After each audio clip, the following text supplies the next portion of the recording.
What's up, guys? Today you're here probably because your shifter is just loose. It's just banging around, or it's not going into gear or whatever. And maybe you took it somewhere and they're giving you a ridiculous price, telling you it's this, and you got to take the steering column apart. I just want to give you one thing to look at before you go ahead and pay a ridiculous fee to somebody to fix it. Let's get into it. This might not be your vehicle. This is a Ford F-350, but this is for most vehicles. Now, here's the problem you're probably having. This is just sloppy. Okay, and you can't, I mean, this truck doesn't even really go into any gear at all. It's just kind of stuck there. So, a couple of things. Probably watched about half a dozen videos already, maybe just one, and you're finding that it's possibly this shifter tube bushings that go bad, and they do.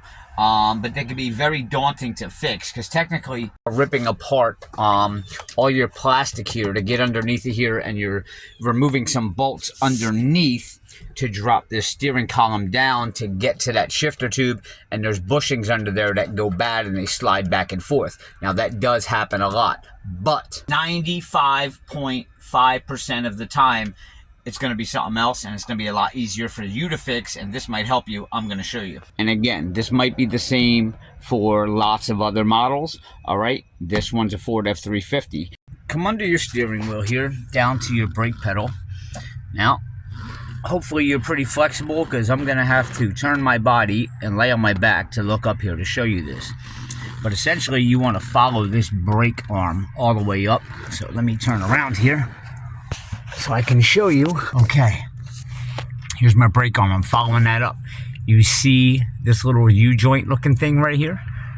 That's for your steering. Now, what we're looking for is not that. We're going right behind it.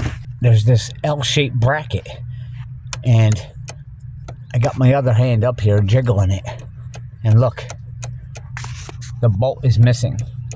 What happens is these bolts, because this is your shifter, over the years going back and forth, they loosen up. It's a little Torx head.